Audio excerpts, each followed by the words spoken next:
পাঁচটি বিশেষ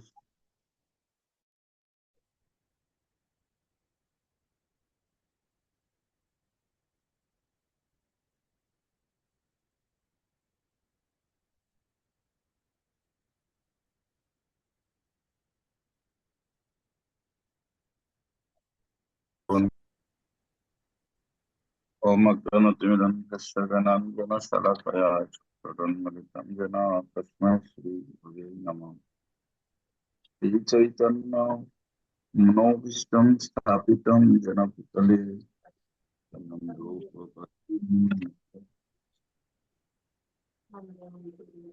वन्देऽहं श्रीगुरुं श्रीयुतपदकमलं श्रीगुरुं वैष्णवांश्च श्रीरूपं सद्व्रजातं सहगण रघुनाथान्वितं तं सजीवं सद्वैतां सद्वैतं परिजनसहितं कृष्णचैतन्यदेवं श्रीराधा कृष्णपादां सहगण ललिता श्रीविशाखान्वितं नमो श्रीकृष्ण चैतन्य प्रभु नित्यानंद श्री अद्वैत गदाधर शिवसदि भक्तवृंद। हरे कृष्णा कृष्ण कृष्ण हरे हरे, हरे राम राम राम हरे। ओम नमो भगवते वासुदेवाय, ओम नमो भगवते वासुदेवाय, ओम नमो भगवते वासुदेवाय। আজকে ত্রয়োদশ অধ্যায় ভক্তির পাঁচটি বিষয় বিশেষ অঙ্গ। শ্রীল রূপ গোস্বামী বলেছেন, ভগবত ভক্তির পাঁচটি কৃত্য বা অঙ্গ: মথুরা বা শ্রী বিগ্রহ আরাধনা, শ্রীমদ ভাগবত পাঠ, ভক্ত সেবা ও হরে কৃষ্ণ মহামন্ত্র কীর্তন এতই শক্তিশালী যে এই পাঁচটির যে কোনো একটি অঙ্গ বা কৃত্যের প্রতি স্বল্প মাত্রায় আসক্ত হলেই একজন নবীন ভক্ত ভগবত প্রেমের পরম আনন্দ লাভ করতে পারেন।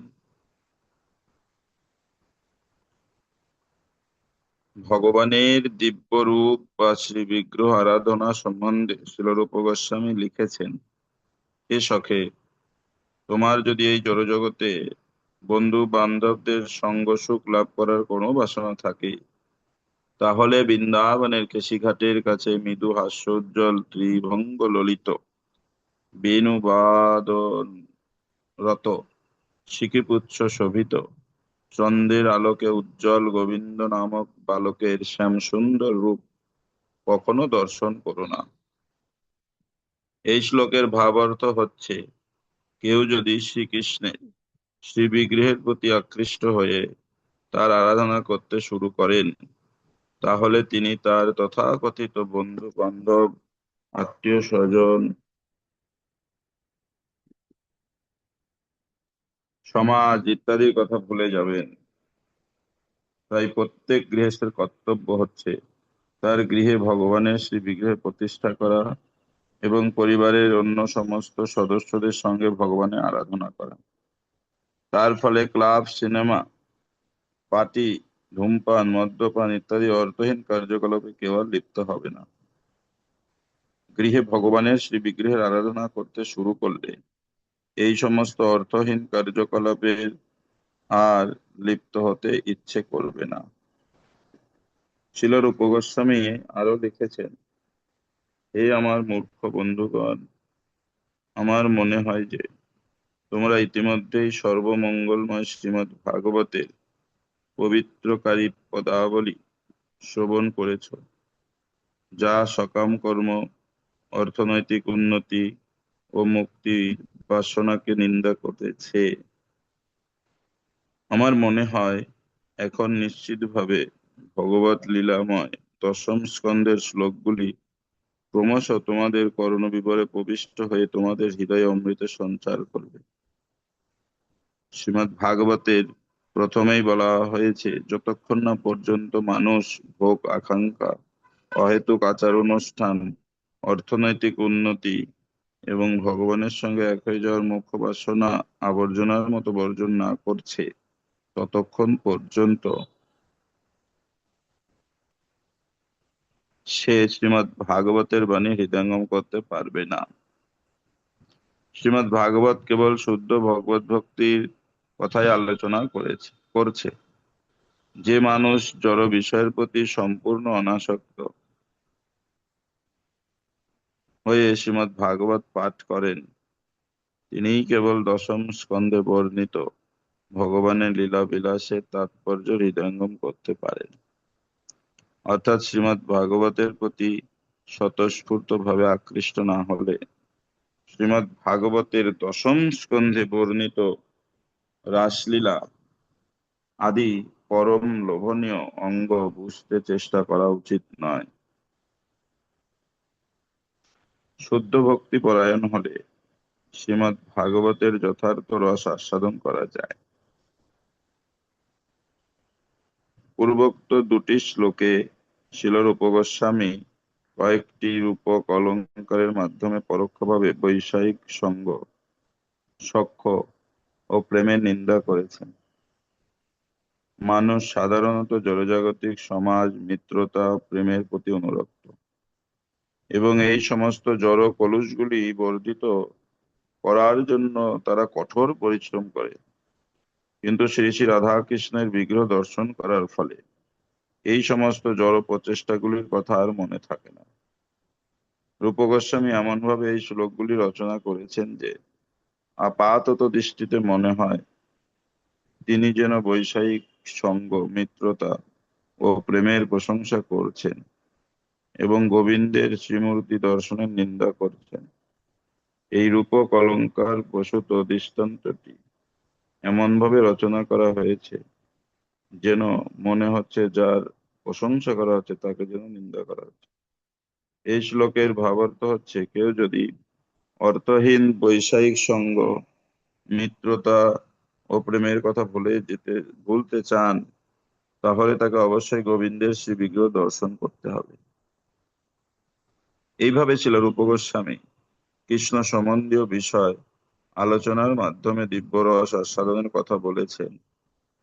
এক ভক্ত বলেছেন, অত্যন্ত আশ্চর্যের বিষয় যে যখন থেকে আমি এই পরমেশ্বর ভগবানকে দর্শন করেছি, তিনি যিনি আমার চোখের জল অপগাহন করেন আর আমার দেহে পুলকের সঞ্চার করেন, তখন থেকে আমি আমার বৈষয়িক কার্যকলাপ সম্পাদন করতে সক্ষম হয়ে পড়েছি।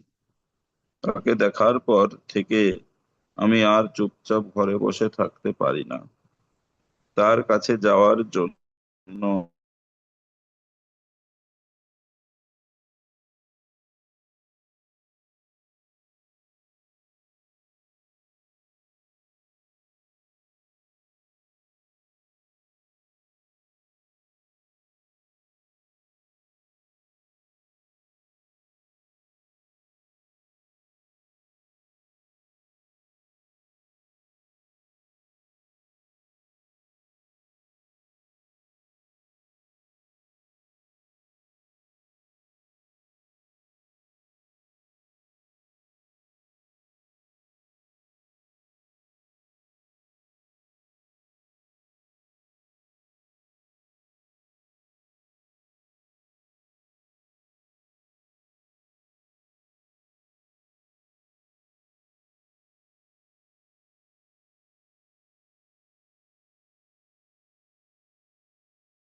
ও, কিছু শোনা যাচ্ছে না।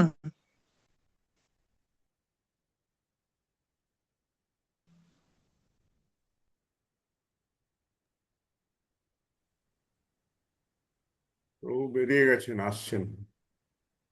হুম।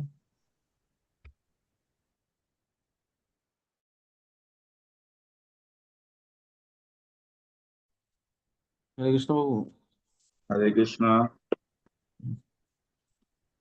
এইভাবে রূপ গোস্বামী কৃষ্ণ সম্বন্ধীয় বিষয় আলোচনা করার মাধ্যমে দিব্যরস আস্বাদনের কথা বলেছেন। এক ভক্ত বলছেন, অত্যন্ত আশ্চর্য বিষয় যে আমি যখন থেকে আমি পরমেশ্বর ভগবানকে দর্শন করছি, যিনি আমার চোখের জলে অবগাহন করেন আর আমার দেহে পুলকের সঞ্চার করেন, তখন থেকে আমি আমার বৈষয়িক কার্যকলাপ সম্বন্ধে সম্পাদন করতে অক্ষম হয়ে পড়েছি। তাকে দেখার পর থেকেই আমি আর চুপচাপ ঘরে বসে থাকতে পারি না। তার কাছে যাওয়ার জন্য আমার মন সবসময় আকুল হয়ে থাকে। এই উক্তির ভাবার্থ হচ্ছে, শুদ্ধ ভক্তের সঙ্গ লাভ করা মাত্রই মানুষ কৃষ্ণ বিষয়ের কথা শ্রবণ করার জন্য, শ্রীকৃষ্ণ সম্বন্ধে জানার জন্য, অর্থাৎ সম্পূর্ণভাবে কৃষ্ণ ভাবনাময় হওয়ার জন্য আকুল হয়ে ওঠে। তেমনই হরে কৃষ্ণ মহামন্ত্র শ্রবণ ও কীর্তন সম্বন্ধে এইরকম একটি বর্ণনা রয়েছে। কথিত আছে যে শ্রীকৃষ্ণের মহিমা কীর্তনরত নারদমুনির পরস্থিত বীণার মধুর ধ্বনি মহাত্মারা শুনতে পান। এখন এই শব্দ তরঙ্গ আমার কর্ণকুহরে প্রবেশ করেছে এবং নিরন্তর পরমেশ্বর ভগবানের সান্নিধ্য উপলব্ধি করতে পারছি। ধীরে ধীরে আমি সব রকম জড় জাগতিক সুখভোগের বাসনা থেকে মুক্ত হচ্ছি। পুনরায় শিলারূপ গোস্বামী মথুরা মণ্ডলের বর্ণনা করে বলেছেন, যমুনা তটে দণ্ডায়মান পরমেশ্বর ভগবানের কথা আমার মনে পড়ে।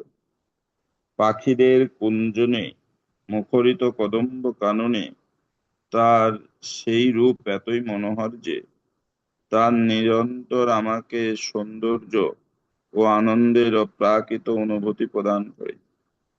মথুরা মণ্ডল ও বৃন্দাবন সম্বন্ধে শিলরূপ গোস্বামীর এই বর্ণনার মাধুর্য অভক্তরা অনুভব করতে পারে। যমুনার তীরে 84 ক্রোশ ব্যাপী মথুরা মণ্ডল এতই সুন্দর যে সেখানে গেলে কেউ আর এই জড়জগতে ফিরে আসতে চায় না। শিলরূপ গোস্বামীর এই বর্ণনা মথুরা ও বৃন্দাবনের যথার্থ উপলব্ধির বর্ণনা। এই সমস্ত বর্ণনার মাধ্যমে আমরা উপলব্ধি করতে পারি যে মথুরা ও বৃন্দাবন অপ্রাকৃত। তাহলে সেই স্থানের প্রতি আমাদের হৃদয়ে কখনোই এই দিব্য ভাবের আকুলতা দেখা দিত না। মথুরা অথবা বৃন্দাবনে প্রবেশ করলেই তৎক্ষণাৎ এই দিব্য ভাবের উদয় হয়। ভগবত ভক্তি সম্বন্ধে এই সমস্ত বর্ণনা শুনে মনে হতে পারে যে এগুলি অত্যুক্তি, কিন্তু প্রকৃতপক্ষে এগুলি অত্যুক্তি নয়। শাস্ত্রে প্রমাণ রয়েছে যে অনেক ভক্ত এই ধরনের সঙ্গ লাভের ফলে তৎক্ষণাৎ ফল লাভ করেছেন, যদিও তা সকলের জন্য সম্ভব নয়। যেমন 4 কুমারেরা সনক, সনাতন, সনন্দ ও সনত কুমার ভগবানের মন্দিরে ধূপের সৌরভ আঘ্রাণ করে তৎক্ষণাৎ ভগবত ভক্তে পরিণত হয়েছিলেন। বিল্বমঙ্গল ঠাকুর শ্রীকৃষ্ণের কথা শোনা মাত্রই তার সুন্দরী বান্ধবীকে ত্যাগ করে মথুরা বৃন্দাবনের দিকে যাত্রা করেছিলেন এবং সেখানে তিনি শুদ্ধ বৈষ্ণবে পরিণত হয়েছিলেন। সুতরাং এই সমস্ত বর্ণনাগুলি অত্যুক্তি নয় অথবা গল্পকথা নয়, সেগুলি সত্য ঘটনা। তবে তা সকলের ক্ষেত্রে প্রযোজ্য নয়, তা কেবল কতিপয় অতি উন্নত ভক্তের বেলায় প্রযোজ্য। এই সমস্ত বর্ণনাগুলি অত্যুক্তি বলে মনে হলেও ক্ষণস্থায়ী জাগতিক সৌন্দর্যের প্রতি বিরক্ত হয়ে কৃষ্ণ ভাবনামৃতের অপ্রাকৃত সৌন্দর্যের প্রতি আকৃষ্ট হওয়ার জন্য তা যথাযথভাবে গ্রহণ করতে হবে। আর যারা ইতিমধ্যেই কৃষ্ণ ভাবনায় যুক্ত হয়েছেন তাদের পক্ষে পূর্ণ বর্ণিত ফল লাভ করা অসম্ভব নয়। কিছু কিছু পণ্ডিত তর্ক করেন যে বর্ণাশ্রম ধর্মের অনুশীলন করলে ধীরে ধীরে ভগবত ভক্তির সিদ্ধ অবস্থা লাভ করা যায়, কিন্তু মহান আচার্যরা এই মতবাদ স্বীকার করেননি। শ্রী চৈতন্য মহাপ্রভু ভগবত ভক্তির ক্রমোন্নতি সম্বন্ধে রায় রামানন্দর সঙ্গে আলোচনা সময় এই মতবাদ অস্বীকার করেছিলেন।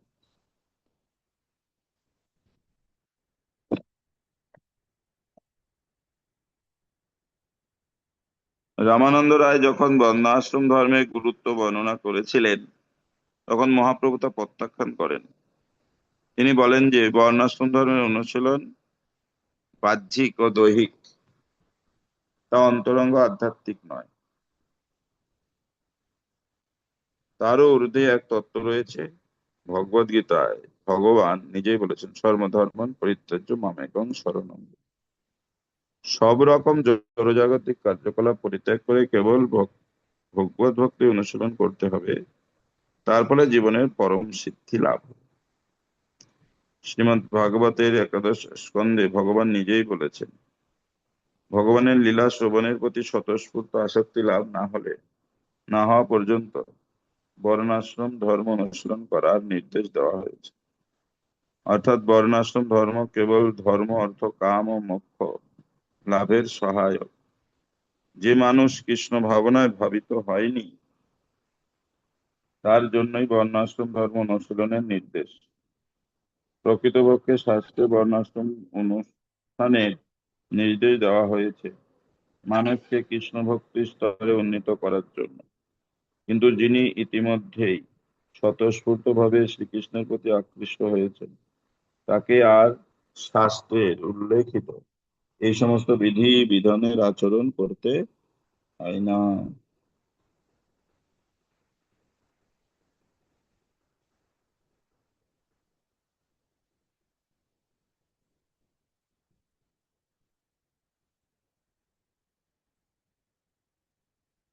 তো এই পাঁচটি বিশেষ অঙ্গ এখানে বর্ণনা করা হলো।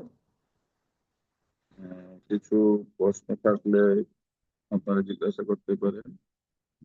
যে মথুরা বা শ্রী বিগ্রহ আরাধনা, ভাগবত পাঠ, ভক্ত সেবা, হরে কৃষ্ণ মহামন্ত্র কীর্তন, এর ফলে যে এই আমাদের পরম সিদ্ধি লাভ হবে, সেটার উপর গোস্বামী পাঠ বিশ্লেষণ করলেন। কিছু প্রশ্ন থাকলে আগামীকাল আমরা চতুর্দশ অধ্যায় ভক্তির যোগ্যতা শ্রবণ করব।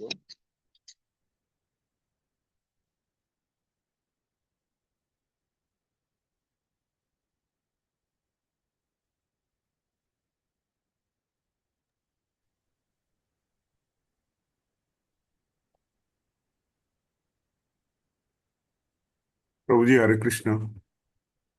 হরে কৃষ্ণ। কোনো ভক্ত তার সাধনার জীবনে চলতে চলতে হুম।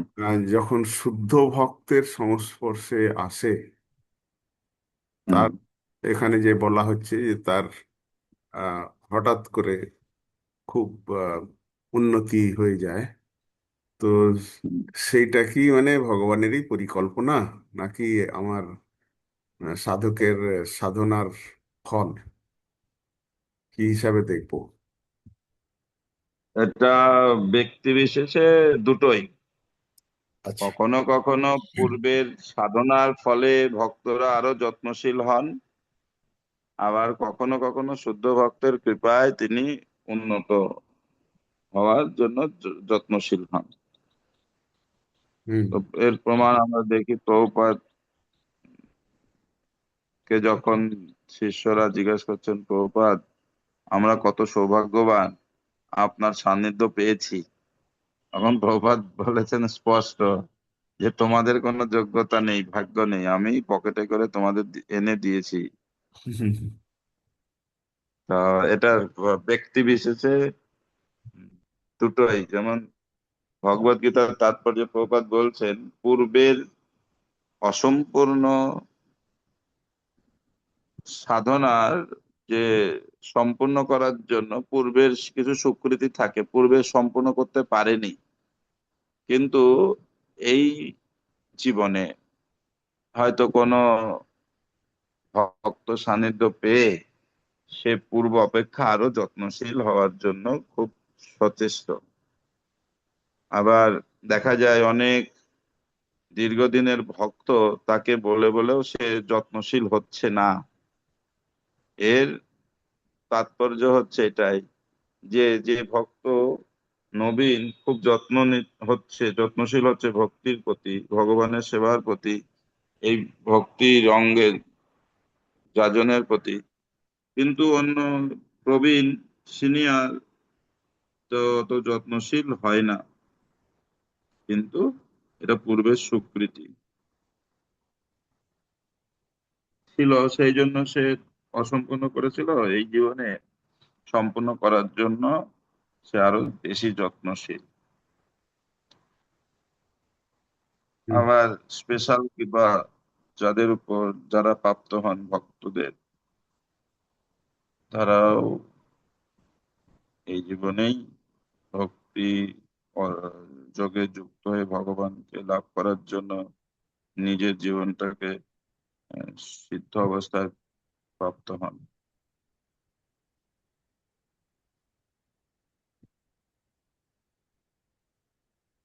হরি বল প্রভু, থ্যাংক ইউ। ঠিক আছে, তো সেই হরে জন্য কৃষ্ণ। প্রণাম। হুম, প্রণাম প্রভু। হরে কৃষ্ণ। বলুন শোনা যাচ্ছে? বলুন। বলছি, এখানে বলছে যে আম, উম, তোমার যদি এই জড়জগতে বন্ধু বান্ধবদের সঙ্গ সুখ লাভ করার কোনো বাসনা থাকে, তাহলে বৃন্দাবনের কেশিঘাটের কাছে মৃদু হাস্য উজ্জ্বল ত্রিভঙ্গ ললিত বেণুবাদনরত সিকিপুঞ্জ শোভিত চন্দ্রের আলোকে উজ্জ্বল গোবিন্দ নামক বালকের শ্যামসুন্দর রূপ কখনো দর্শন করো না। যে দর্শন করতে কেন এখানে বারণ করেছেন সেটাই লাস্টে কি বুঝতে বলা পারছি না। হলো? লাস্টে হুম, বলা হলো, লাস্টের দিকে কি বলা হলো, যে এটা সম্পূর্ণ উল্টো ভাবে বর্ণনা করা হচ্ছে, যেন যেটা করা উচিত নয় সেটার প্রশংসা করা হচ্ছে, আর যেটা করা উচিত তার নিন্দা করা হচ্ছে, এরকম মনে হতে পারে। কিন্তু শেষে কি বলা হলো, যারা আচ্ছা। এই হুম, প্রকৃত উন্নত হতে চান তাদের উচিত ভগবানকে প্রতিষ্ঠা করে ভগবানের আরাধনা করা, ভগবানের সকলে বাড়ির অন্যান্য যারা সদস্য রয়েছে তাদেরকে হুম, নিয়ে সম্মিলিত ভাবে ভগবানের আরাধনা করা। এবং তার ফলে কি হবে, অন্যান্য এই যে বাসনাগুলো থেকে আমরা দূরে দূরে থাকবো। থাকো। হুম, ঠিক আছে, হরে কৃষ্ণ। প্রণাম প্রভু। হ্যাঁ, ঠিক আছে।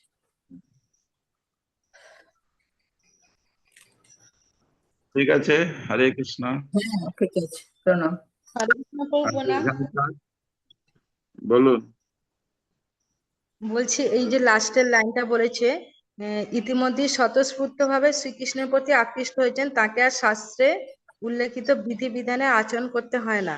স্বতঃস্ফূর্ত ভাবে আচরণটা কিরকম হলে, মানে কিরকম হবে একটু যদি উদাহরণ দিয়ে বলেন। আর বিধিবিধান বলতে কোনগুলো, যেগুলো এখন করা হচ্ছে? বিধিবিধান মানে বৈদিক ভক্তি, বেদের বা শাস্ত্রের গুরুদেবের নির্দেশ অনুসারে ভক্তি করা। আর স্বতঃস্ফূর্ত ভাব মানে আমার পুত্রের প্রতি, পরিবারের প্রতি কিরকম আমার স্বতঃস্ফূর্ত ভাব, সেরকম ভাব যদি ভগবানের প্রতি আসে, তখন এই সমস্ত বিধি নিষেধের ঊর্ধ্বে, তখন আর বিধি অনুসারে ভগবানের ভক্তি করার প্রয়োজন হয় না। কিন্তু সেই স্তরে আমরা কয়জন এসেছি? নিজের কোনো ব্যবসা বা চাকরি হবে বা কিছু লাভ হবে, তখন আমরা যতটা উৎসাহী, ভগবানের সেবায় স্বতঃস্ফূর্ত ভাবে আমরা সেরকম উৎসাহী কি? হুম, তো এটাকে বলা হচ্ছে বিষয়ে হরে প্রীতি কৃষ্ণ। আছে আমায়, সেই মতো প্রীতি হোক চরণে তোমার। তো এইটা হচ্ছে স্বতঃস্ফূর্ত ভাব। এইরকম যখন স্তরে আমার আসবে, তখন বিধি পালন না করলেও চলবে। ঠিক আছে। হ্যাঁ, প্রণাম প্রভু, ঠিক আছে। হরে কৃষ্ণ। প্রণাম প্রভু। প্রভু, আমি একটা কথা বলুন। এমনি এমনি বলছি প্রভু, আপনি খালি বলুন। আমি বলছি, কারোর হয়তো একটু পূর্বজন্মের সুকৃতি রয়েছে, সেই কৃষ্ণ ভক্তির পথে যুক্ত হলো, কিন্তু বাড়ির কেউ ভক্ত হলো না। সে কষ্ট করে করে সে ভগবানের সেবা সবকিছুই, সে নিয়ম কানুন সব পালছে। সে বয়স হয়ে গেলে সে আর কোথাও তীর্থস্থানেও যেতে পারছে না, কিছুই না, শুধু ঘরেই মাত্র সেবা করছে, বই পড়ছে, এইসব ভক্তরা ভগবত ধামে ফিরে যেতে পারবে প্রভু? সে তো বাড়ির কাউকেই ভক্ত করতে পারলো না। আর একবার বলুন। বলছি এই আমাদের মতো ভক্তগুলো হয়তো পূর্বজন্মের একটু সুকৃতি ছিল বলে ভগবানের সান্নিধ্যে এসে জপ, বই পড়া, একটু আধটুকুন বয়সের সঙ্গে তীর্থস্থানগুলো করেছি, কিন্তু এবার বয়স হয়ে যাচ্ছে, কাউকে ভক্তও করতে পারলাম না, আর এখন আর তীর্থস্থানেও যেতে পারবো না, শুধু বই পড়া, জপ করা আর ভগবানের সেবা করে বাড়িতে থাকা। তারা কি ঠিক ভগবানের কাছে ফিরে যেতে পারবে প্রভু? সেটা নিজের ইচ্ছার উপর নির্ভর করবে। এই জগতের অনিত্যতা দর্শন করে আমি যে এই জগৎ থেকে বেরিয়ে ভগবানের কাছে যাব, সেটা যদি আমার ইচ্ছা থাকে অবশ্যই হবে। মাধ্যমিকের রেজাল্ট বেরিয়েছে, যে যেমন রেজাল্ট পেয়েছে তার ব্যক্তিগত আচরণ জীবনে সেই রকম। তো ভগবানের সঙ্গে আমাদের সম্পর্ক ভাবের। তো এখন আমরা বৃদ্ধ হই সেটা বড় কথা না, আমরা কি চাই সেটা কৃষ্ণের কাছে ঐকান্তিক ভাবে আমরা যদি করতে পারি। এই পাঁচটাই যে করতে হবে এরকম না, তার একটা যদি আমরা সুন্দরভাবে করতে পারি তাতেই আমরা ভগবানের কাছে ফিরে যেতে পারবো। ঠিক আছে, সেটা নিজের উপর নির্ভর করে। হরে কৃষ্ণ, আচ্ছা, একজন প্রণাম প্রভু। হ্যান্ড করেছে, নাম লেখা নেই, বলুন। 91 লাস্টে। হরে কৃষ্ণ প্রভু, প্রণাম। হুম, প্রভু, বলছি আমরা বলুন। মাতাজিরা, প্রণাম প্রভু, মাতাজিরা মানে কিভাবে শুদ্ধ ভক্তের আমি সেবা করতে পারবো, কি কি ভাবে, এইগুলো একটু বলেন। তার নির্দেশ পালন করাটাই সেবা। যেমন বপু সেবা, খাবার দাবার রান্না করা বা এগুলো করা যেমন বপু সেবা, সেরকম শুদ্ধ ভক্তের নির্দেশ গ্রহণ করাটাই, পালন করাটাও একটা সেবা।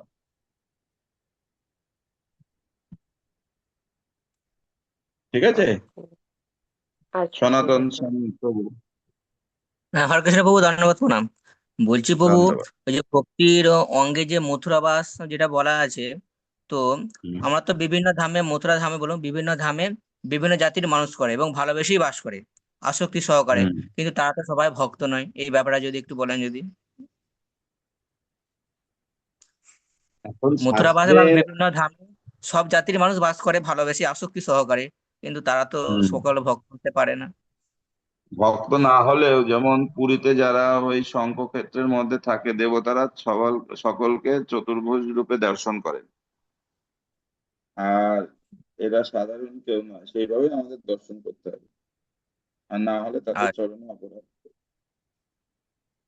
যেমন ঠিক নাম আছে। অপরাধ আছে, সেরকম ধাম অপরাধও রয়েছে। ঠিক আছে। হ্যাঁ, ঠিক আছে প্রভু। হরে কৃষ্ণ কৃষ্ণ কৃষ্ণ হরে হরে, হরে রাম রাম রাম হরে হরে। আচ্ছা, এই ক্লাসটা 6:30 থেকে যদি হয় অসুবিধা হবে?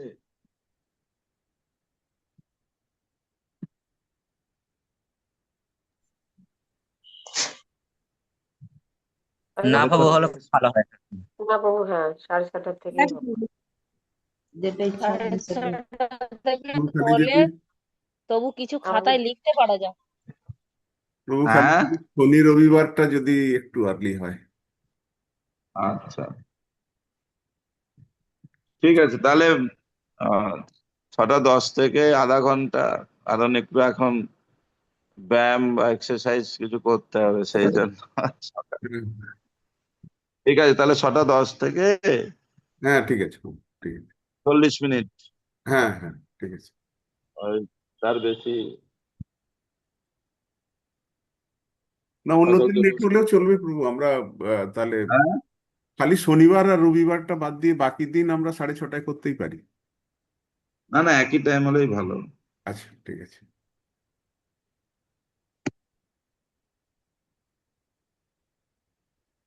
বাঞ্ছাকল্পতরুভ্যশ্চ কৃপা সিন্ধুভ্যেব পতিতানাং পাবনেভ্যো পাবনেভ্যো বৈষ্ণবেভ্যো বৈষ্ণবেভ্যো